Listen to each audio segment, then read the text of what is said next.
we're privileged in one way, right? That Absolutely. we've got the opportunity to come here. 100%. Not everybody does. Yeah. So it's our responsibility to give back. Why did you mention 2 female founders? You were just talking It's about so this a while rare. ago. Like you, as I said, like walking into accelerator groups, rarely we had female founders. Like we had female founders. I'm not gonna say there's not a lot. We're really selling a product, and for that product to be sellable, you need to invest a a lot of capital. upfront, and that product will keep changing. It will keep upgrading. You Evolving. can't even also wait to have a finished product before you sell it. I can't wait for the perfect website to launch and have the perfect space and have the perfect presence. You just need to start the money rolling in. Yeah. Because it's also proof of concept. Yeah, there was just too many syllables together. Yeah. And every time we were like, what? IS Empower, IS Empower. People started calling us ISEM. That's what I I was did. like, yeah, oh my god, yeah, you ISEM call us Power. ISEM too.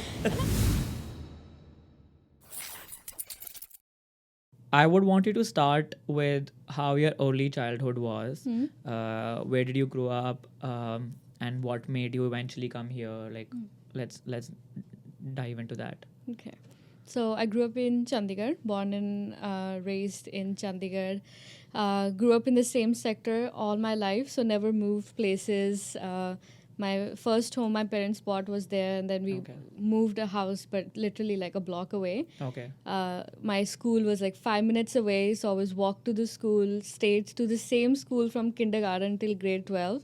So never really saw a lot of change around me, honestly. I think I was very much in the same society, same group of friends. I've had the same friends since childhood to grade 12. Everybody lived around. So, there was never a concept of driving somewhere far away to do something. Everything we needed was in the same sector. So I think I've had a very walkable, close-knit community. Like people have seen me from child to grow up, and now the same aunties are like, oh, you coming back? They're still there, right? Not a lot of movement happens within the sector. So I think I grew up in a very familiar atmosphere. All my teachers knew me, my principal knew me, so the school felt like my territory, and I loved going to school. Very much involved in every possible extracurricular activity. My parents were they pushed us in that way that you should just do everything, not just just study and come home. They were like, you want to go dancing, you want to do acting, you want to go singing, any competition. My mom's like, let's go, let's do it. My dad moved abroad when I was very young, and he lived in different countries, so he was not home a lot. He would come back during holidays. So my mom was sort of our sole parent in my dad's absence, but she still was very much like, wherever you need to go, we'll go. And they were very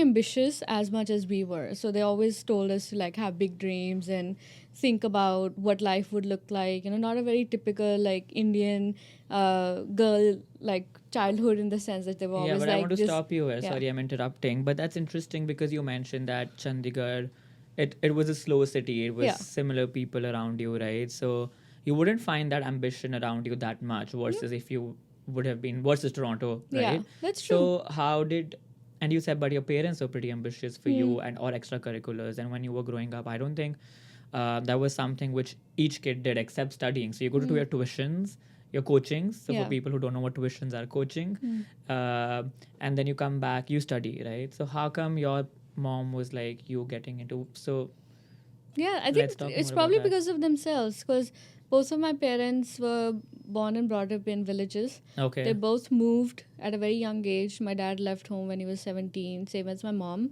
Both came to Chandigarh to study, to do a job. So I think they had that ambition in themselves, that they didn't stay in their village and they left to make something bigger out of themselves. And even when they got married, they didn't move back. They were like, we're going to stay here. We will bring up our kids here because we want them to have a bigger opportunity than they did. And I think so we did instill that from them. I wouldn't say Chandigarh is a small city. It's definitely on a smaller scale as compared to tier 1 cities. But it still is a very amazing blend of different classes. I would say within my class, within my school, my classmates were coming from business families. We had classmates from very typical jobs, some of them with parents who were all over the world. So I think it was a very good mix. Definitely in our school, the more focus was on academics and doing like getting a good job, getting good marks, maybe going in civil services. So I did see around me, and I also come from an army family. Okay. So all my maternal side has been in army. My Nana ji, my dad, all my uncles, all retired from army. So we also have moved a lot. Like everyone has moved at some point. So we also have a very worldly view of things. It was never just about the city. And plus my dad living abroad, I think that helped him have bigger ambitions. But I think my parents since beginning had big ambitions. That's why they left everything, decided to build their life back from scratch, and they instilled the same things in us. I was also a very studious kid, so that also adds to that. I was always very interested in academics, wanting to do great, always aiming for perfection. So they did also see that potential, so they boosted that. They never had to once ask me to do anything. All of this was just I love doing it. Like any new activity comes up in a class, and I was like, I'll do it. I was that kid who would volunteer to do things. The teacher's favorite. All my teachers loved me. I was the head girl of my school. So I've just been very outspoken and on the stage and the center of attention since beginning. So I think that definitely made me have dreams, but I don't think I had big dreams, to be very honest. When I was in school, I maybe had a dream to become an accountant. At some point, I wanted to get into the civil services. But it was only when I came here and I got exposed to a bigger world that my dreams started becoming bigger. I don't think I was growing up with that big of dreams. Dream was just to maybe do better than what we were currently doing, make more money, get into a good job, get good grades. Entrepreneurship was nowhere in the horizon ever. Like nobody in my family has ever done business, so I always thought you need a lot of money to do business. Yeah. So that wasn't even in the picture. So I think definitely Toronto had a bigger contribution than my childhood. My childhood was more like a solid foundation of having confidence, of being outspoken, having good public speaking skills. All of that really helped me here, which I never thought it was such a big deal. I just thought everybody does that. But when I came here, then I realized, okay, like all the things I did in my childhood, it all really helped me gain that confidence and just be more comfortable in any situation. I don't think it was probably the dreams then, but I think it was like a solid stepping stone. Yeah, absolutely. Right, things which we take for granted. Like I've seen that people who are entrepreneurs have a very similar kind of an upbringing with people I meet. Like they had parents who had dreams, right? So you would always have like now if you say something, now things have changed. Now if you are too much behind your kids, the kids start feeling that your parents are toxic, right? That their parents are toxic. I remember my mom wanted me to get a good score by hook or by crook. So she's like, you have to get, there's no other way around. If I look at my my younger cousins, their parents are quite open with them scoring on Oscar because they feel like the kids have their own. Like they've grown up, they're more liberal. That's true. But I think sometimes failing was not an option. Yes, but that foundation does make a huge difference because that's instilled in you. So you have to be your best, and I think that's a good skill to have. Like that competitive spirit came from my parents. I think that's the same with you. Like you were a studious kid, but then your parents would always want you to excel. They aided that. They 100% aided that. My mom was so dedicated to us and our well-being. I remember doesn't matter, we had like family events. I even remember it was my cousin's wedding and I had an exam the next day. My mom's like, we're in the barat, I'm with my book, and she's like, we'll finish it and we go home and you're giving this. So it was never like our education wasn't taken lightly, for sure. Like she was as dedicated as we were to make sure we don't miss any important exams, even if it's a revision test. Not missing it. Doesn't matter what kind of family event there is. She's missed so many of them, but our education was always the priority of it. I think that was the discipline that was definitely instilled in us, that it wasn't taken lightly, even if it's a score or being respectful to teachers. She was never the parent who would scold my teachers for me, you know. She would be like, what did she do? And she would be more disappointed in us. So I think that was also that way in which we knew that I couldn't get away with things. Like if I did something wrong, I was so scared of disappointing my parents. Like if I disappointed them, that would have not been good. So it's a double-edged sword. Definitely, I think it makes you very much also very scared of failures, and you don't want to disappoint, which also is a part of life. Like you have to fail in order to like grow. So I think it's a double-edged sword for sure. But I see with the point of, I do think that discipline makes you work harder, and it makes you do things that people around you might not think to do at that age. And it definitely had a big had a very solid foundation for me to walk on. But I think it had the other side of it, which I later unfolded, after coming here and with getting more aware with mental health and everything. So I think now, it's like, it's like you are very if you don't know, you don't know. Like that's the power of delusion, right? If you're not aware of it, it wouldn't affect you. But once you start becoming aware of it, then you realize how much of that impacts your day-to-day life. And I think now I have a very balanced view of it, where I see the benefits of it, but I would probably also do a few things a little differently when I have kids, So yeah, I think it's a mixed bag. It's a learning. It's a learning curve. They did their best for what they knew. Their parents had even bigger expectations than they had from us. So I think generation by generation, we're toning down a little bit, maybe. I know for the longest time, I didn't know what anxiety is. I could just feel something here. Yeah. And when your parents come to the parent-teacher meeting, and when you're outside the school, you've done nothing wrong, but you could still feel something here, which is anxiety. Yeah. And you could just feel like some pressure here. And when you have your report card day and your parents, and my parents always used to go, like always, and not just my mom, it'll be my mom and dad together, right? And they would meet everybody, even the physical education teacher, even the art teacher. They would meet like everyone. I'm like, Mom, we don't have to meet. Like parents don't meet teachers, like physical education teachers. But then you could just, when my dad used to park the car, and I used to feel something here. For the longest time, I didn't know it's called anxiety. Yeah. And it's after like I came to stomach. college, I was like, oh, this is called anxiety. I've had this so many times. But that's so true, right? You don't think of it that way. I recently, after 27 years of my existence, I've discovered this, that right after every big event, I would have a really bad headache. Okay. Or I would like get sick. And my mom would say, कि नजर लग जाती है. She would be like, whatever you do, she's like, it's the evil eye, तुमको नजर लग जाती है. And like after every function, she would take that off. And like only recently, I joined the dots together that it might just be my denial for like anxiety. I don't know, you call it anxiety, stress, whatever it is. That like when it's happening, I'm calm. Like I don't feel the pits. Like right before any big presentation, big event, I'm pretty calm. But once it all ends, that's when I start to feel things, and then my body reacts to it, not like my mind. And I was like, I never connected these two. I just thought, after every big event, I was like, nazar lag jati hai. And even now, I'm like, now it can't be true. Now you start to make sense of it. I'm like, maybe it's just my body's way of just rejecting all the feelings until it's done, and then I feel it.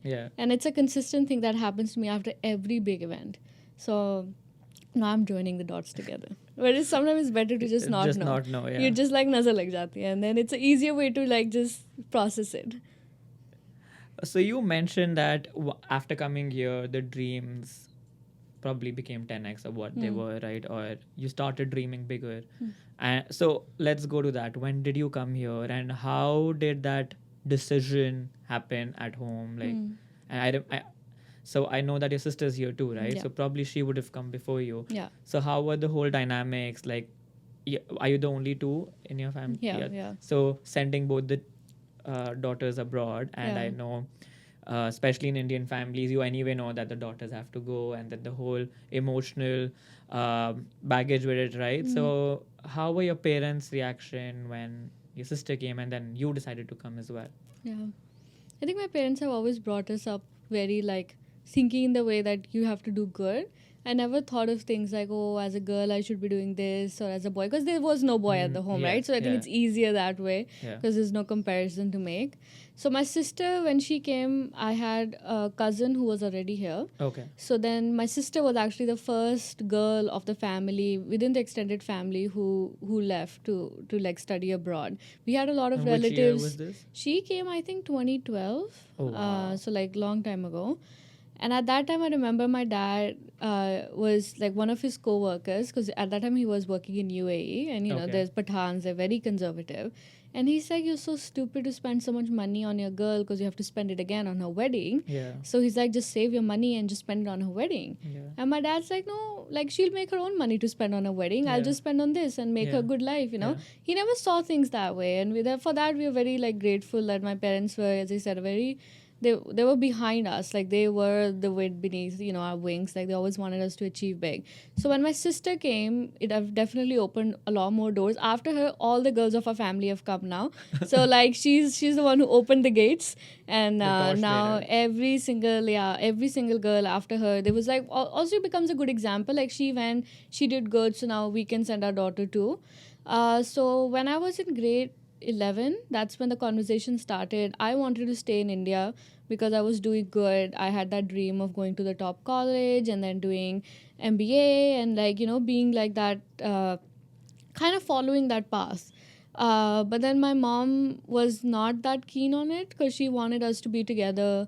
Also, the idea of being abroad is much nicer than staying in India. At that point, it was. Yeah. So my only option was to either stay in Chandigarh or leave. Because she's like, I wanted to come to Delhi, like, SRCC, I want to study there. My mom's like, you're not going to Delhi alone. Like, we had nobody there. Yeah, So she's yeah, like, you no. stay here or That's you a good leave. decision, I yeah. was like, leaving is much better then. So then I left. So my parents were really behind. My sister also kind of gave me a better view. She said that, with someone with your kind of brain, you can do better here. There will be much bigger opportunities for you here. So she had that ground support for me also. So I didn't feel like, oh, I'm just going where nobody knows me. I had my sister then. We grew up pretty close. My sister and me are only 2 years apart. So we grew up like friends. I never had like, oh, she's my elder sister. We were like friends since childhood. So I was like, okay, I'm going back to a friend, and I'll be there with her. And she was having fun. She was living in downtown. I looked at that Instagram and I was like, this looks really amazing. I was like, I'm going to go with the high-rise buildings. And this was which year? This was 2015. I came here in 2015. But I think once I came here, the reality was much different. And obviously, I think I didn't have a grasp of how things would be, of working and then starting to study at the same time, doing house chores, also living so far away from family. So I definitely went through a period of like homesickness a lot. But I think the bigger impact was my college. I was studying in George Brown College in downtown Toronto. So every day I would get off Union Station, I would see people going to work, dressed up in suits. And I would be like, I want this. I'd look at those high-rise buildings, and you have some. It puts a fire inside of you. I think the Agreed. environment has a lot to do with it. So every day walking through Union Station, looking at these buildings, I was like, one day I'll be in some of them. Yeah. I think that was the start of it. But definitely, as I started to socialize more with Canadians, I made good friends. They all were like pursuing the Big Four. They wanted to do that. And I was like, what is Big Four? And then I figured out there's a Big Four for accounting, as I was studying accounting. And I was like, okay, we can try. And then Yeah. I tried, and I ended up getting in. Wow. And I got in at KPMG when I was 20. And I started with an internship. So at 20, I was like dressing up and going to the offices. So I think that dream kind of started coming true. And that was the beginning of it. I don't think before that I had any idea how high I can aim, because I started working in Popeyes. People around me were all like not that ambitious. It was a very typical immigrant mindset. Let's do the PR, drive a truck or just get a Yeah, job, yeah. make do and get a PR, and then life would be okay. And I was like, I didn't study this much and come here to, just work in Popeyes, become a manager and get a PR. Like, there has to be something better than this. And I think George Brown then helped me kind of see that there are better things.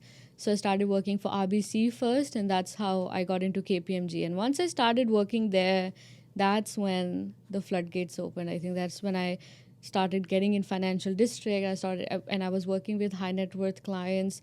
So I got to know the other side of Canada, how much money people make, Yes. really looking at things. And I was like, that's crazy amount of money for someone to make. And talking to my partners who were there for like 20-30 years, they're all like CPAs doing great in the job.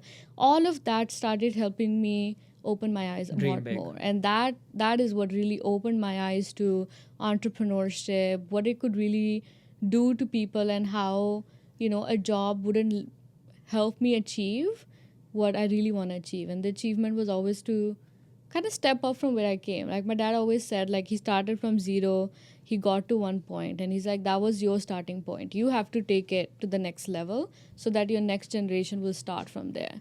So he was always like that person that, you know, I raised the bar, you have to Yeah. raise it even higher. So I was like, how can I raise it even higher than that? And that's where the whole thing started. And I also think that we're privileged in one way, right? That we've Absolutely. got the opportunity to come here. 100%. Not everybody does. Yeah. So it's our responsibility to give back. So the first thing to give back is to do the best for yourself. And then eventually there's ripple effects, right? You start Absolutely. helping others. But I'll talk about two things which I wrote here which you were talking about. One thing you mentioned was typical immigrant mindset, right? You mentioned that. So I want to know more about what do you feel the typical immigrant mindset is, because with all that what is going on right now, I know we don't want to I don't want to talk much about that because this is not about entrepreneurship, but I want to know more about the shift from a typical immigrant mindset to entrepreneurship. And like personally, do you feel like I personally strongly feel it depends upon the people who you're hanging out with. Yeah. So was your sister an influence, like because she living in downtown? You mentioned that she on her Instagram it looked all fancy. So how important was her presence with you Yeah. for you to have those dreams? Oh, she had a big role to play in my dream, starting from which college to choose. Because she went to Centennial, which was in Scarborough. So she was like, you are going to a downtown college. And then she did her research and found George Brown's one of the best ones. And she also helped me pick a course with a co-op. So she knew the importance of also doing a job and getting into companies while I was studying. So 100%, that was the first point of privilege, I think, to just pick a better course. And then when I was studying, I didn't have the pressure of collecting tuition, which a lot of immigrants have to. So that also helped for me to know, okay, I don't have to do that. I just have to focus on paying my bills, but also doing better. So that freedom of not having to, support my family right away, not having to pay off any loans, not having to collect my tuition, that in itself was a stepping stone, which a lot of my cousins or the people who were around me didn't have. They were all collecting tuitions, doing 2-3 jobs. When you're doing that, you're in survival mode. You don't have time to think about bigger things because you just need to get through this. So that was the first bigger difference I started realizing. And of course, with my sister living in downtown, she started working with more Canadians. She also did all sorts of jobs she could.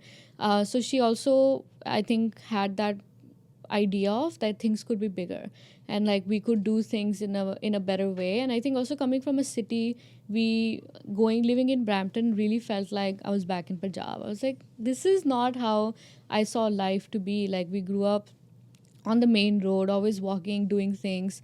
So this was where I was like, okay, I have to live in downtown. That's how it started. I was like, I want to live in downtown. So to live in downtown, I need to make a certain amount of money. And for that, I have to do a better job. And if my job is in Brampton, then I can't live in downtown. So I was like, okay, I have to find a job in downtown. And then the job has to be a desk job, right? Like I was like, I'm not serving chicken at Popeyes all my life. So like, what can I do differently? When I say immigrant mindset, I think it also has a lot to do with, again, the kind of responsibilities you have on yourself. When you have a responsibility to pay tuition, you have to do jobs that are paying in cash. You have to do jobs that give you ample number of hours. That's not going to be a corporate job because you're not legally allowed to do so. So most of them choose factories, truck driving, or any sort of job that pays very high for intensive labor. And when you start doing that, to leave that and go back to start doing an entry-level job would be a big jump in your salary. Because as much as we know, these jobs pay well. Like I had cousins who were making pretty much way better than an entry-level job, even when they started doing their work. Jobs?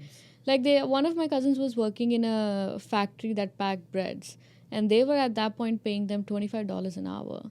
So like, which is a lot. Which is a lot than minimum wage, Than a right? bank's job. Exactly. I still have cousins who do truck driving. They're making great money. It's not like they don't make good money, but it's, it's the foundation, as we were speaking. If it's already set, you already have so much responsibility, you have loans, you have families to take care of, you have so much money that you need to produce in a less amount of time. You don't have that privilege of starting small and going up, of starting an entry level job, then getting a promotion, then getting another one, see how things go. You don't have that. You have to make that money right away. But the other side of that is, once you start making it, you can't go back to not making that money.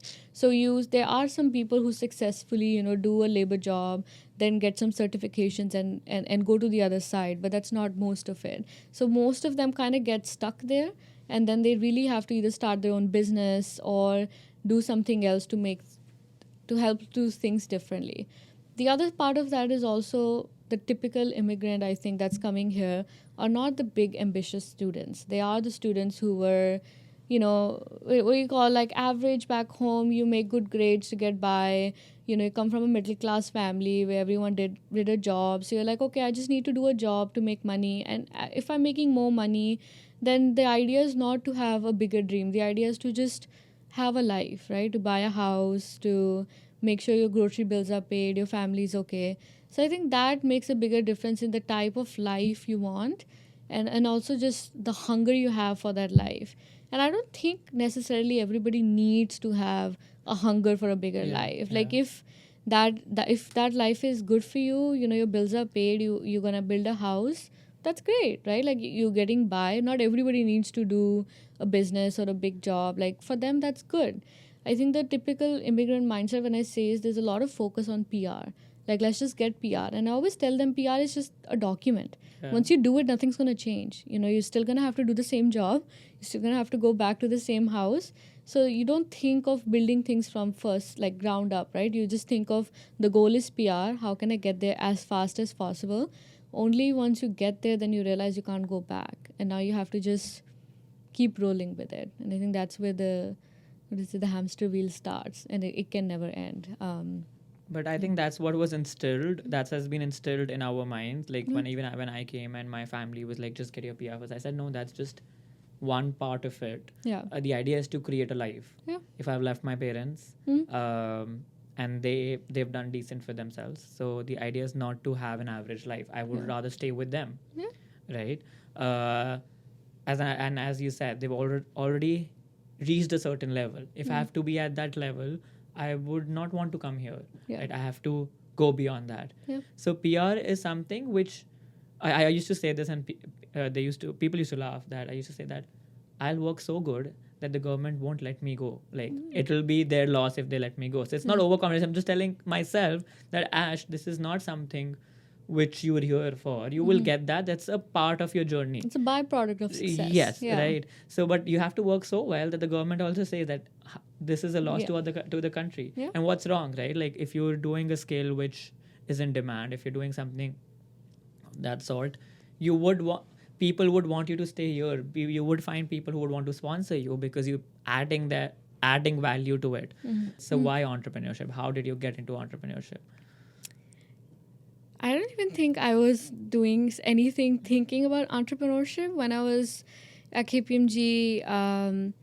It was all about just getting to the next level. I became a senior consultant. Then I was on my path to make manager. Okay. And while I was doing that, I think that was when I experienced my first burnout. So I took a bit of a step back, took a little bit of a break, and then started reevaluating what I really want my life to look like. And that was also a similar time when my PR was all done, or almost close to getting done. So it's also, which year? I think this was close 2020, like and 2019. You came in 2015. So I came in 2015, yeah. So for 5-ish years, that's when I started to question of like, what do I want my life to really look like? What kind of day-to-day do I want to have? A lot of soul searching happened, I think, at that time.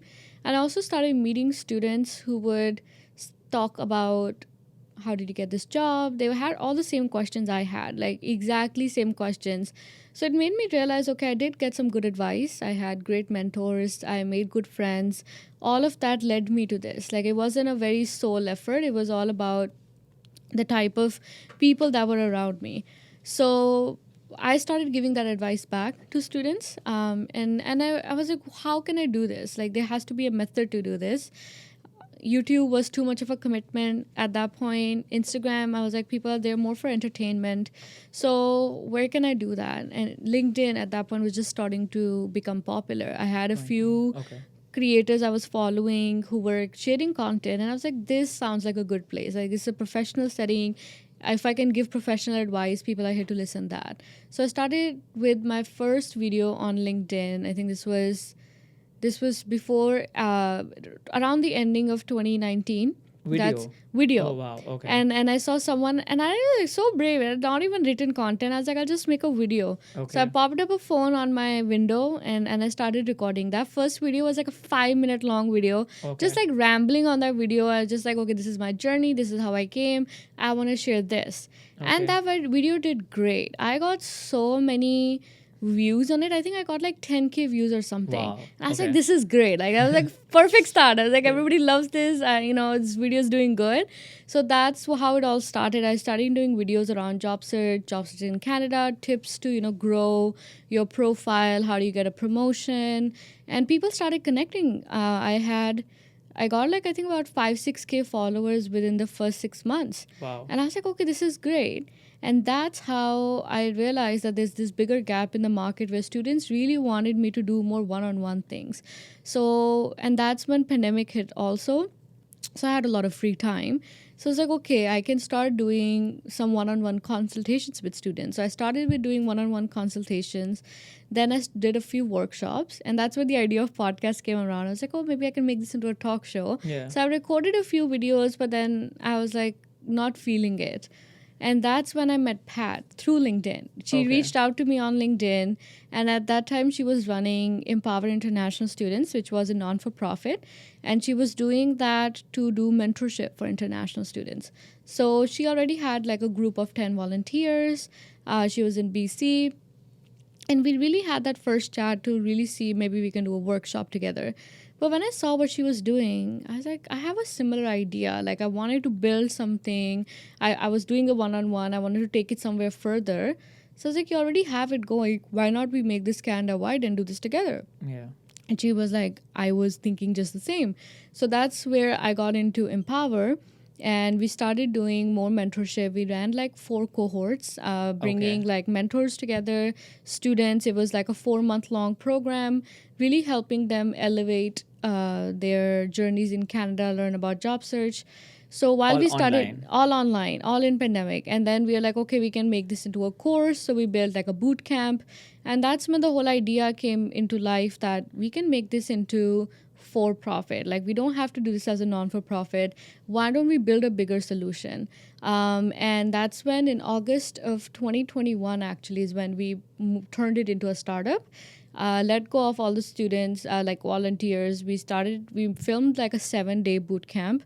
But before that, how many students and volunteers had been a part of the cohort? 10 volunteers, and every cohort we had 50 students and 50 mentors. 50 mentors? Yeah. What kind of mentors? Like, what's the background? Just like anyone from the industry, right? Like, mentors, when we said, it was more about anyone who's been in a job for like 3 or more years. More relatable people so that they can coach the new students to get into that field. So we would do the matching based on profession of whatever they want to be, and then find a mentor who was in that field. So that was the mentorship program.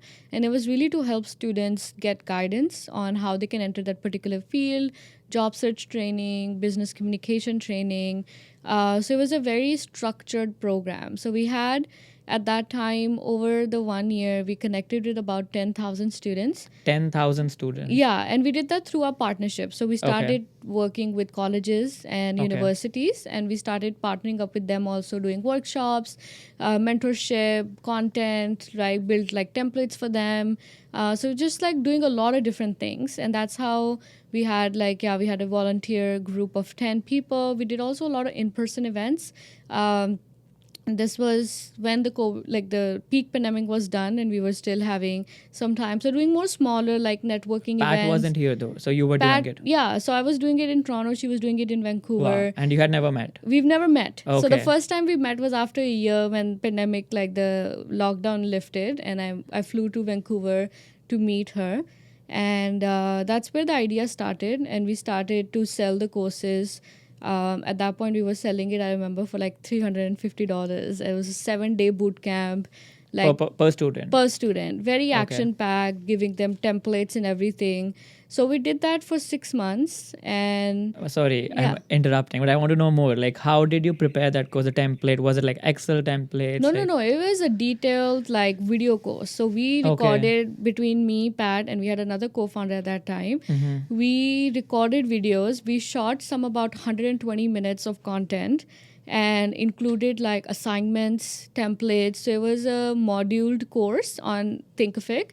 So they had to go through a proper Oh, course. Thinkific, It started okay. from the beginning of how do you even figure out your strengths, your skill set, to taking them through resume preps, through cover letter preps, interview preps, networking. But how did you have that? Like, how Research. We researched, Okay. we pulled in our own experiences, we pulled in our mentors' experiences, we built the curriculums ourselves. Wow. We literally just spent time like talking to mentors, like putting what we have learned, then of course like doing our own research online, finding good material. So we built the curriculum together, like And ourselves. which part of the world is Pat from? And she was a student she, as well? She was an international student herself from Thailand. Okay. So she had the same experience of trying to find internships, then getting a job. She was working in TELUS at that time as a product manager. Oh, So nice. she also had that big role to play because she came from product background. She knew Mhm. how to get an idea and build it into something, right? Like Wow. I just had ideas. I Okay. really didn't know how to channelize the idea or like what to do with it. But she's the one who had the ideas and knew how to make it into an actual project. So with her and me together, we started doing that, and then we recorded the courses ourselves, had presentations, and it was also had a mix of live workshops plus recorded modules plus assignments plus Okay. takeaway templates. So it was a very action packed 7-day boot camp that we were And running. both of you were doing it full time. Yeah, we Sorry, were I'm both interjecting doing, so much. I'm just getting excited we were because both I doing also this did not full know much time. about Yeah, this. we were doing this, like I was doing my full time job, doing this on the side. And when we started selling the bootcamp, we realized, okay, 7-day in-person commitment or like online commitment is a lot to ask. So we turned that into an on-demand course with components of live workshops. Okay. And that did really well. Like we sold about more than 1,000 of those like courses to 350 students, each. 350 each. Oh, that's a And lot that of was money. like our basic fund, which we then put in to start building our website and our job portal. So we're like, okay, we can teach students how to do the job search, but if we don't have employers who will actually give them the jobs, there's no point. So then we started turning that into more like an HR tech where we brought in employers. I remember this was what's that big conference that we have here? Collision. There's this Collision yeah. of 2022 Okay. where we first launched our job board. We were literally selling one job for $5 and getting all these startups to post jobs for us. $5. That's $5. That's it. Like we'll and after that we were like we'll do it for free. Like just come post jobs for us. So we started building a lot of partnerships then, and so we right away since beginning we built a partnership with RBC.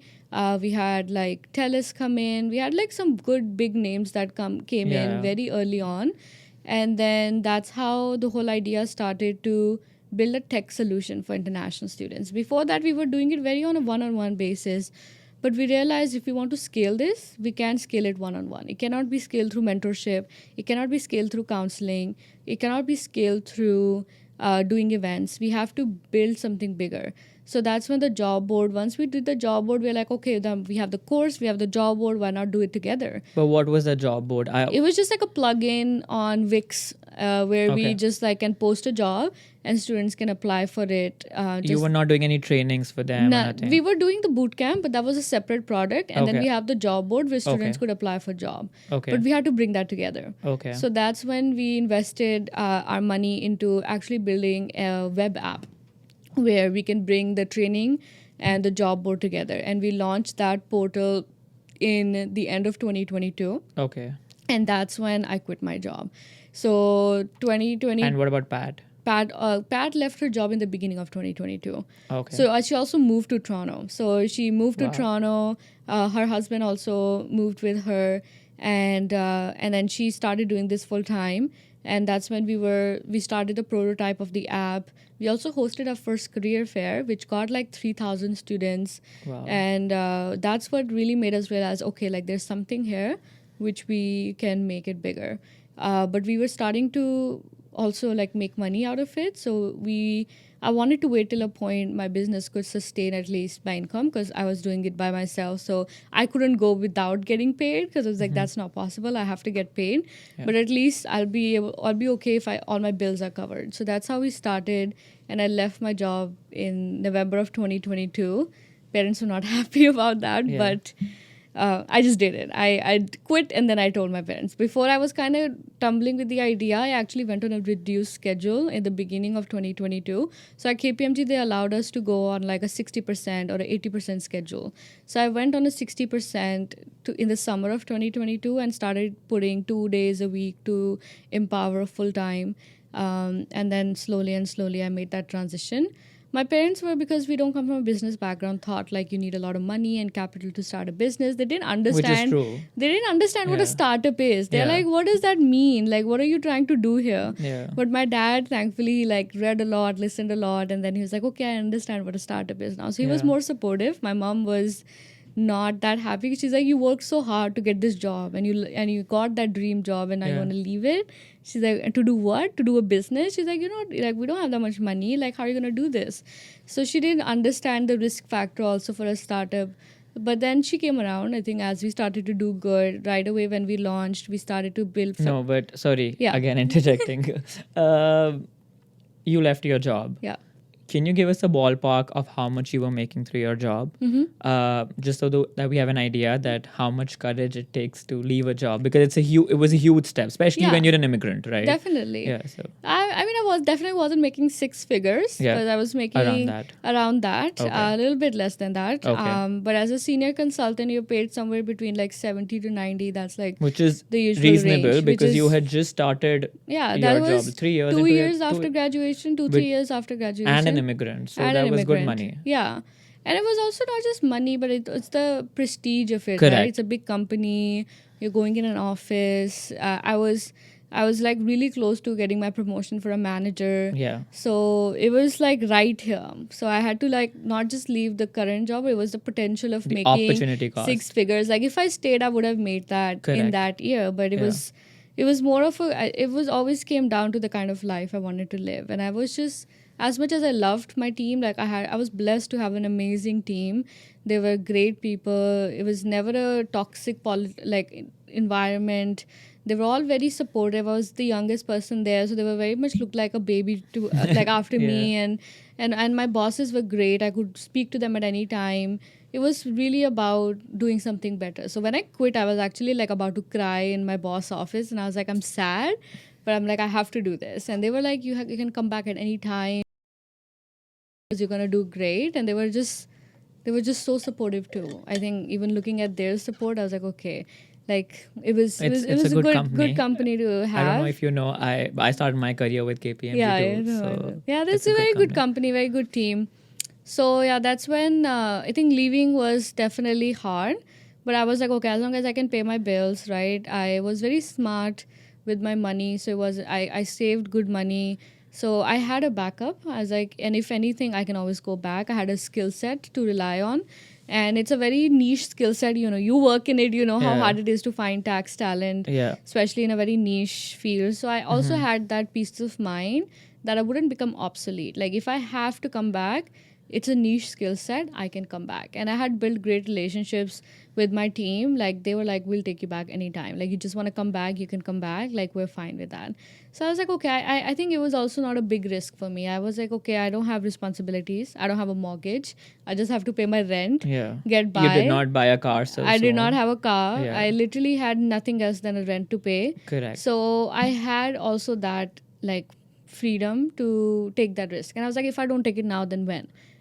But I think that is a very important thing for people who are just trying to just start something of their own, that it's not always just an emotional decision. You took a very calculated decision. A very calculated decision. I did my SWOT analysis. I did my opportunity cost. I was like, okay, like I also went in with a very realistic mindset. I didn't go thinking, I would make great money next year. Like I was like, okay, I gave myself a 2-year window. I was like, okay, this is sort of like what the path looks like. And as I said, I had savings to back myself on. I had a family I was living with my sister, so it wasn't that my cost of living was really high, even though I started making good money. I never elevated my lifestyle too much because I came from that household. My mom is a super saver. Like she's Our moms, South Asian someone moms. who has built us like everything. My tuition, it was just my dad earning, and we didn't make great money. So our tuition, our house, everything was a result of her calculated investments and her saving. And she always taught us that. Like she'd always tell me like buy a purse and then make sure you have 100x inside of it. And then she's like, if you want to buy a 5K purse, be ready to have 500K in it. So I always came from that mindset that I had that lure, but I was like, I was also like, okay, I need to save first. I need to invest first. And like, that's when I'll start reaping the fruits of it. So by the point I got to reaping the fruits, I was like, okay, I got to cut this again. So I was very realistic going in, knowing I'm not going to make great money right away. All the money is going to go to the business. As long as my bills are paid, I'm going to have to sacrifice a lifestyle. I'm going to have to sacrifice maybe getting my nails done every week, and like not going to restaurants every week. Like there will be sacrifices, but the other part of it was as luring for me to do it. So once I got into it, I did, and also going on 60%, I was already kind of like taking a pay cut. So it wasn't that big shocker when I left it, but it was still a big adjustment. I think the biggest fear I had of leaving the job was I felt students connected with me because I got into KPMG. I was like, if I don't have that, would students care about what I have to teach them or what I have to share with them? So I felt like a big part of my identity was being a consultant with KPMG. And I was like, if I don't have that, then like, would I be worth it? Like, would people want to listen? Would I still have the same prestige that I have for myself? That was a bigger part to let go of. I didn't think, and I think once we started making that transition, once we started doing good, it did help. But for me, that mentally getting over that part was much harder than the money part of it. Okay, so now you quit. So then how did it change? Like you had much more time on you. So now then what was your schedule like? And I think you were still working from home and Pat had moved in Toronto. So Pat, your co-founder, so people who don't know. So you had moved in and now what were you developing? Because you mentioned you were developing some tech. So tell us more about that. So once I quit, then our focus was really on two things. One was to build a tech, which was our app where we started bringing in students. And then the other part was to build partnership with employers and colleges. So in 2022, in the end of it was really that. So now we're coming to 2023. This was the time when we also raised our pre-seed round. Okay. So we knew we need to get some investment in if we really want to build this long term. So we also got some government grants and stuff that helped us a lot. So we spent all of the first half of 2023 just fundraising. And we didn't know how hard it would be to fundraise. Of course, I think our risk profile is quite high. First of all, we're 2 female founders, also very young. Also, why did you mention 2 female founders? You were just talking about so this a while rare. ago. As I said, walking into accelerator groups, rarely we had female founders. We had female founders. I'm not going to say there's not a lot. I see a lot more now. But the split is 80-20. Wow. Most rooms 90-10. So that plus the investors you're talking to are rich, white men. Some people of color, but mostly white men.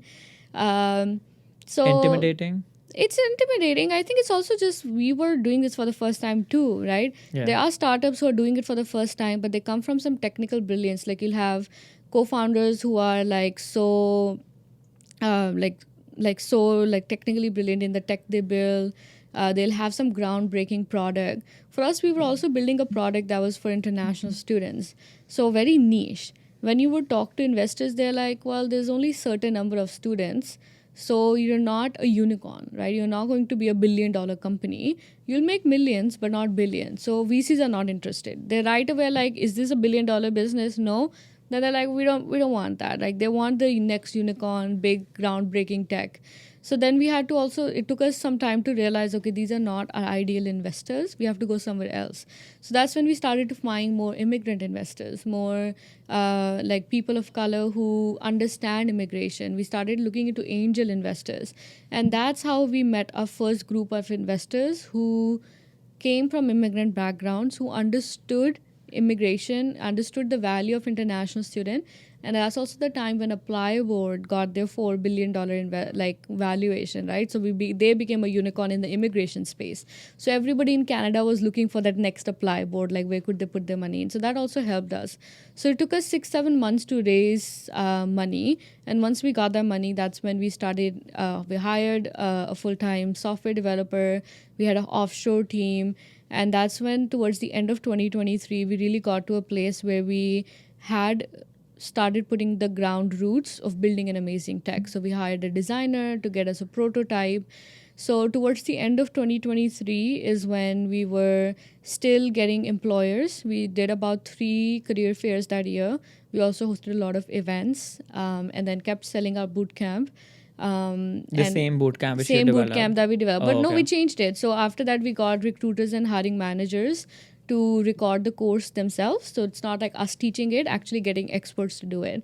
So we revamped, but the curriculum was almost the same, but we got more expert advice on that. And that's essentially how, towards the end of 2023 is when we got a prototype. We had a bit of a lag where, we couldn't get the product out at the time we thought we would. But then we were able to at least achieve that by the end of 2023. And But what was this prototype? Sorry. Yeah, prototype was our app, which is now like it is. Okay. So our idea was to build a software that we can white label for universities and colleges. Okay. So they can provide the support to their international students. So we bring the employers, we bring the content, we have the templates, we do the events, but then the universities and colleges can do all of that on their own and bring it all together in one place and just have this specialized tool for international student support. To help them get placed? Help them get jobs. placed, have success, build community, sort of have that support system in Canada when they're studying and even beyond graduation. So doing it through a means of a SaaS platform rather than doing it one-on-one. So making it more scalable so that they can scale their support to 7,000 students right away rather than them bringing 100 students in for mentorship or something like that. And international students only? International students only. Okay. So in the beginning of 2024 is when we started selling the SaaS. That's when we started showing our prototype, had it ready. So we got our first client in. It was like a small contract, but still, getting universities and colleges to pay was like a whole different game. Yeah. So we moved from B2C to really like B2B. And we started selling in the beginning of 2024. And all of year, we've just been selling that. Like we've been selling it to higher education institutions. So far, we have sold it to about 11 colleges and universities. And we also got a partnership with the government of Canada. We wrote that grant last year. It took us like 6-7 months of going back and forth with the government, but we finally got that project as well. So we launched that project in January of 2024 as well. So 2024 is really when we started to see it more established as a business. We had the money and we started working in person. We're primarily virtual, like, because we have team members in different parts of the world, but our core team is here in Toronto. So me, Pat, we have a few other members. So we get together once or twice a week and just we work together.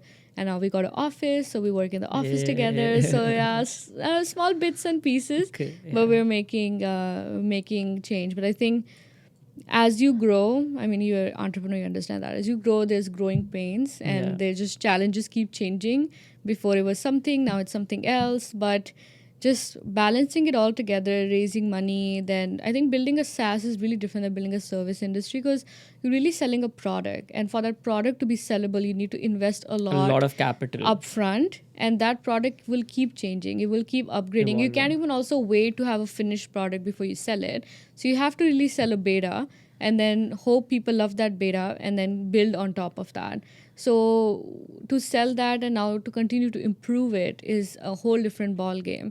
And now with the changes in the government, like PGWP changes, and there's so much immigration change, so we have to also readjust our product with the change, with a global mindset. So it's just as we started doing that, we realized, okay, there's the road will keep changing. Our challenges keep changing, but we just have to adapt to it. That's a beauty of a startup, that you can just have an idea, implement Correct. it, doesn't Yes. work, scratch it, start again. Mhm. I think I realized how much of you have to start going out there and selling with what you have before you can expect people to pay full price. Like whatever they are willing to pay, if they'll test it, it's like cheap QA, like you Correct, get the yeah. clients to do quality assurance for you. You get clients to do like validate your product market fit. It's just, the quicker you'll get out there, The more of your market the research. more market part. research. And I think the biggest benefit we had was our students. We were, by the end of 2023, we had about 60,000 international students within the Wow. ecosystem. This was through partnership with colleges. 60,000 is a Yeah. big number. On our Wow. free app, we had about 10,000 students, which we gathered within the year. So our mailing list was really solid. We never paid money for marketing. All our marketing is so organic through content. Me, Pat, both have personal brands on LinkedIn. All our Wayble's Instagram and LinkedIn is also doing pretty good. So we just never paid for ads, and we just did everything through the organic content. And students connected with us. That's why universities heard us. I think if students weren't relating to us, they Correct. would be like, why do we Yeah, need to yeah. come to you? The product market The fit was product there. market fit. I see a lot of entrepreneurs do this differently, that they do the product and then they're trying to build the Correct. community. Yeah, yeah. We had the community first, then we build the product. So I think that's where we did things a bit differently. And it really helped us build better product because we already knew what our students wanted. Yes. It was just merely more about who pays for it and how can we monetize it, but we knew what they wanted. And that has always been the case, where we have that connection with the students, where we know firsthand what are they going through, what do they really want, and how do they want to consume it. And that has helped us shape our product in a much better way. And it's been much easier to build a product versus when I see people entering in markets that are very like unknown to them. And we are both also so obsessed with the problem because we Personal were experience. international students, so we Yes. have that personal motivation. And I think there's a big sense of satisfaction that comes with knowing that we're actually helping change lives for people who come here for big dreams, and they get to build that, and in some way we are a part of that journey, and that's the best part of the job. No, you absolutely. I absolutely agree with you when you say you have to start, because when I was starting in 2023, so 2022 is when I left my job, and I just gave 3 months to myself, and I just realized I cannot make the perfect product, like not even the website. Yeah. Like I can't wait for the perfect website to launch and have the perfect space and have the perfect presence. You just need to start the money rolling in, Yeah. because it's also proof of concept. Yeah. You have to test the waters, right? So you make the perfect product, and then you realize, no, it's perfect in your way, but this is not what the need is. Yeah. So you cannot keep spending money on the perfect product. You have to be out there. And that's what we realized 6 months into it, that like we started small. Like I started working from home. I had so Prajakta was in India back then, right? Thankfully she's here now. So we started small. It was just project, and it was just me. I was doing like everything, right? Yeah. And just trying to test the waters. I remember I was quoting the price I was quoting to people. You were one of those first early clients, and then people came back saying you're charging not enough, right? Yeah. Like, just reevaluate what you're charging. But I was like, no, I'm just testing the waters, and then eventually you feel like, okay, this can be a little better. This can be a little better. Like we changed 2 softwares in about a year, and now I feel like if not today, I have to change the software. It's just a year and a half, like another 6 months. It's so much of a task. Yeah. Because now we have a portfolio about 300 clients, right? So it gets tricky. So what you said, like you can make changes, you can scrap it, make changes. But if you start looking for the best product, and then when you grow, and if a KPMG has to change one of their softwares, it's like a 6 Years, month not even 6 research, months, yeah. and then you will do it on a limited Small number of group, clients, yeah. and then you'll feel no, and then there's so much compliance. So that's the beauty of a startup, as you said, is that the earlier you adapt to it, the earlier you put the product out there, you get the best product market fit for that period at least, and then you keep evolving with it. Exactly. Right? Like you can never expect what you as a startup would. You can have a number, Yeah. right? But you can never jot down the journey. Like you can in advance, like that's how it'll go. Yeah, there's no blueprint. No, there is no It blueprint. will And keep changing. even if we Yeah. do a business which is pretty conventional, it is so much different from the journey would be so much different from a similar business, Yeah. because they do not have another Ash. Yeah. And your business, like Wayble, does not have another Ramneet. You're unique, right? So the way we do it is very different.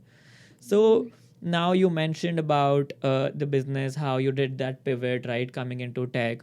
First, so like as we're coming to the end of the podcast, I have a few questions.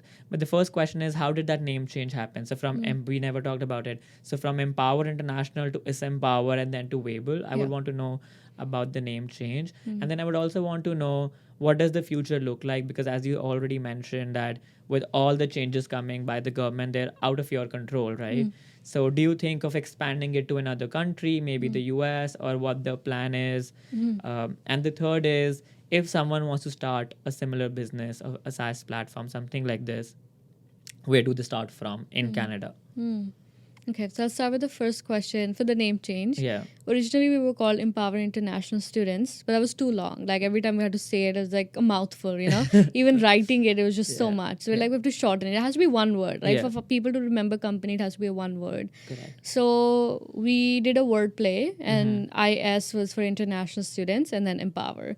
So we did a bit of a word play and then made it Empower. But I think the problem was just people couldn't pronounce it. It was just too many syllables together. Yeah. And every time we were like, what? IS Empower, IS Empower. People started calling us ISEM. That's what I I was did. like, yeah, oh my God. Yeah, you ISEM call us Power. ISEM too. And I was like, what is happening? And then Yeah. we also knew, if you want to build a global brand, Yeah. your brand name has to be something that associates well. Yeah. And we kind of follow that mindset. Like if you think about Google, Yeah. it's a name, but it's also a verb. We Yeah. say, I'll Google it, right? Yeah, Like yeah, it's name yeah. of a company, but it also becomes a word. Same with Twitter. You'll say, I'll tweet it, right? So you have to kind of build companies that, or like a name is a wordplay that can be used as a verb and also as a noun. So that's when we realized, okay, we do have to change it. But when we were coming out with a higher-ed product, we're like, this is the right time to do it. If you really want to change our name, is what we were talking about KPMG. When you do it when you're bigger, it's much harder because you already have a brand The recall presence. value is already Right now, there. we had a brand presence, but it was growing. So we're like, if we do it now, Yeah. it would be much easier. And also, we were going with a new product. So we're like, okay, we'll revamp, new product, new name. So we got a consultant. We had a partnership with a accelerator group, which had some benefits. So we got this free consultant we could do this branding exercise with. Okay. And then we looked at a few things, and then Wayble came along as one of the suggestion. It was like a wordplay on a way and able. So it is something we could add it to, like it's a way to be able to come to a new country. It's a way to be able to get success. So it Yeah. becomes Wayble. It becomes Yeah. a noun and that. And also a very Gen Z friendly term, easier to like roll off your tongue. Correct. Oh, I So love it. that's how it came about, and we're Yeah. like, let's do it. And then we pulled the trigger and we did it. And I think it actually helped us freshen up our image. It also helped us kind of stir up the conversation. In a way, I didn't even think it would happen, but people started thinking it was a part of a merger or it was a part of a step up. Yeah. So people started associating the name change with us kind of like elevating ourselves. So that all really helps. That was the branding exercise of the name change, and now we go by But I Wayble. also like how simple the logo is. Yeah, Like, it is a smiley, right? There was a positive correct, connotation to yes. it. And so the color combination. yeah, too. all of that together really made sense. So that was the name change. For the second question was how What's what's the plan? future like? Definitely the future is to go global. We cannot just stay within Canada. We want to start with other Commonwealth countries like UK, Australia. Definitely expand in the US. But in the US, we're more interested to see that mobility of US talent coming to Canada, with the Okay. whole visa issues that the US has, the H1B visa having limitation. There's a big movement of talent from US to Canada. There's a lot of Oh, is it? companies setting up subsidiaries here Oh, wow. because they can come here, get their Canadian citizenships and move back. So big tech companies, there's like a whole ecosystem within this global mobility where companies from the US are hiring talent, bringing them in Canada to get them the permanent residency and citizenship and bring them back. So we want to kind of look into that movement to help that talent move from US to Canada, get into that more skilled talent space.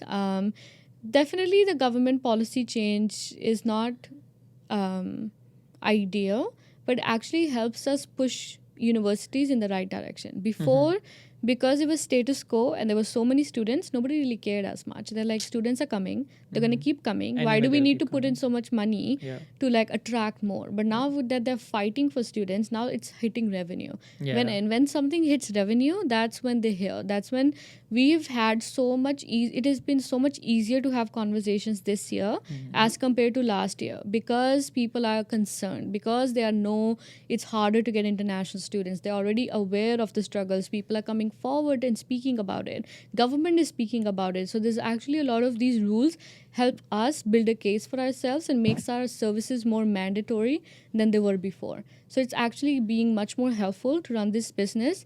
I think the question is really about who pays, and with less students, there's budget cuts. So that's really the problem in the service we are trying to give. So that's why we expanded into the membership community now, where we want to give the ability for students to pay also themselves, because universities will take their time, but if student really needs that help now, and they do, so we want to help them transition as per the government rules. So we started opening up the student membership side of things, and that's really where we are seeing the next big wave for us coming. And how much is it? Like That's like priced a it? $24 per month. Okay, Right that's now like we are at a nothing. founding member rate with 50% off. Wow. So our first 100 will get that rate, and then it should soon close. Yeah, it's not that much, but when we really look at students and how much support they need, like this is where we want to be. So that's Sounds the future. We want to Yeah. grow in our membership community, make it all over Canada, and then expand, start looking at global pilots next When? year. Next year? Oh, yeah. wow, that's By the quick. end of next year, we have to look at do a few global pilots, Okay. and then we can expand from there, because there also the product market fit would look very different to what it would be here, because every Correct, yeah. country's immigration is different. So we're Yes. going to do that. Third, my advice to people who want to build SaaS, I think it will be very similar to what I said before. I think start with community first. Okay. If we look at the brands now, how they run, community is really the core of brands and how they build. And when we look at Gen Z as a consumer Content. market, for them, relatability and feeling like they're part of something is a big part of them building or like connecting to businesses. So Correct. making sure that they do it through community, so you can listen to your customers a lot more. Second would be to really care about what you're building. I think a lot of people get into startups thinking, oh, it's gonna, like, you can build something faster, you'll get someone else's money to do it. But if you're not obsessed with the problem you're trying to solve, I don't think like the results that would come out of it would be as great. Like all the successful entrepreneurs I've met for startup, at least in the startup world, have been people who've been obsessed with the problem. You need one of that in the company for Correct, sure. Like the yeah. CEO, And the then you can build founder, upon it. the co-founders need to be obsessed, and then you find the technically brilliant people to build it with you. But you as a founder have to either relate to the problem or have to face it in some way, or I've had to have a really personal passion to fill it. Like I always listen to entrepreneur stories. They all have a why behind it. It's like Yeah. figure out that why, and then it just becomes easier to go through it, because it's not easy. It's definitely not easy to make less money, to, you're looking at yours, especially we do it at this age, when you're looking at all your friends make good money, they're getting Driving good promotions, cars. they're going to international trips, and you're Yeah. like, what am I doing here? Right? Like it looks cool, definitely the Yeah. title looks really amazing, Correct. but there's a big sacrifice that comes behind it, and you have to be okay making that sacrifice. And you would do it because in the meantime, when money is not coming, that fulfillment Correct. keeps you going. It Yeah, so keeps that you has to be going there. in a way that you can see the other side of it. And definitely have good people doing it with. I think if I did, like, I'm very blessed in that way that Pat and me, in the form that we think about business, of how we look at the problem, of how passionate we are, we're very similar ethically also. So I think it makes it easier to do this because I have someone who's equally obsessed with the problem like I am, and also has felt the same thing. And all my team, what am I saying, just my co-founder, all my team are all bunch of former international students who are immigrants. understand it. They understand it through and through of what it's like to come here. So it's easier for us to build a product because we all figure out would we like this or not, right? Because we were there at one point. So also bring people in the team who are relating to the problem in some way as well, because it keeps you in touch with your solution. I find that a lot of people become so obsessed with their solution, they forget the problem. It's like you should be obsessed with the problem. The solution will keep changing as you Correct, grow, yeah. as the market grows, as the technologies grow. Like with the time, you will have to adapt, scratch your old product. I've met so many companies who, like, how they started, that product is not even there in the market anymore. Like they Yeah. really just scratch it, do it something totally different. But if the consumers you're serving and the problem you're serving, the end goal is to solve that whichever way possible through personal, possible through a SaaS, possible through a service, possible through a combination, through membership, whatever it is. I think the problem should be the end goal, and that's what helps you grow it whichever way possible, be it SaaS, product, whichever way. Yeah. Like keeping your consumers in mind at the end of it, because they're going to be the one Correct. who will make The or break product the market business. fix is more important than it being a platform or a service. Doesn't but, matter, yeah. But do you think that if one of you would have been from the tech background, it would have been easier for you, or that was not a hindrance? 100%. I think it would have been easier because the investment that it takes to get a good tech person, like engineers, are not cheap. Yeah. Especially if you're going to hire someone in Canada, Yeah. you're looking at minimum 6 figures. Like Yes. that's what is the minimum. Yeah. So if we had a co-founder who was technical, it would have helped us have a longer runway without putting in so much money, because you will have someone who would build it themselves. Yeah. And also more trust. Like also they're a more trust, co-founder. right? Also because when we don't understand technical side, there's a lot of things we have sort of a limitation to. Correct. That leaves room for interpretation. So what we did was we hired a fractional CTO who was that person who would be that bridge between us and the engineers. Oh, okay. So that he overlooks the tech but also has that vision to take things on a larger scale, because we are selling enterprise software. We're not even selling a one-on-one software. Yeah. We're selling it to universities that have 7,000, 8,000 students. So also for tech to scale that way, you need someone who looks at things from 20 steps ahead. And we don't have that mindset. Even very tiny things like database, where it's stored, how it's going out, all of those things, right? So yeah, it does the help. So we got someone to do it for us. But if we had that in the core team member, it would have definitely been much easier. But definitely the biggest blessing here is because Pat is a product manager. She understands tech enough to put it into a process, maybe doesn't do it herself, but she can understand database and data collection and HubSpot and all those things way more than I can do. I can barely understand a website. But so I think that's a great that helps. combination, because since when we talk about the business, right, when we are helping you with your numbers and everything, and I've never seen like there's an overlap of Pat. So Yeah. like you both know your own job roles. Yeah, we both have and our you do own- not interfere. Like if I'm like, Ramneet, this needs to be this Pat needs to sign this, and you'll just send it to her, she's sign it. She won't come back with the question because she knows Ramneet's taking care of it. Yeah. So that's also very important. That's a good balance, that you know what you're doing, she knows what she's doing. Our And then you both territories are also very- know what you cannot do, and you can hire a fractional CTO. Yeah. Because I've also seen a lot of entrepreneurs, when they start, they feel they can do everything. We can't. That's a mind block. Yeah. I had that for a few months, but then thank God it bursted. Yeah. Because I thought I can do everything from home, make money, and just have a team in India and they take care of it. No, it doesn't work doesn't like that. work You like need that. you will have one, maybe two strengths, Yeah. but you might need 10 strengths when developing a business. So understand it, realize it, delegate it. Yeah. I'm still not at the level where we have a co-founder. Yeah. Sometimes I feel, and sometimes I get so emotional with, oh, that's my thing, my product. But yeah, that's also a balance which you have to understand by yourself. When is the right time to get a co-founder? When is it the right time to get a senior member? Maybe pay them more than what you take. Yeah. Right? Sometimes like, oh man, like these guys, I pay them, but I don't get it, get paid that much from the company. But that's like a fine balance. You have to make yourself understand that you have larger stake in it. So it's the larger risk.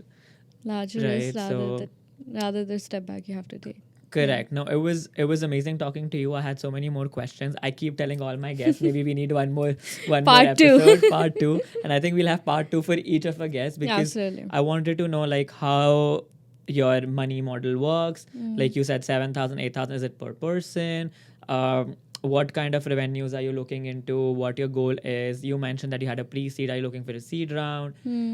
Are you going heavy on investments? So many questions, but I think there's just enough time right now. Yeah. And I think we've already exceeded an hour. Yeah. So we'll cut it here, but it was such a pleasure talking to you. Yes, and well. we'll definitely do another session. Absolutely.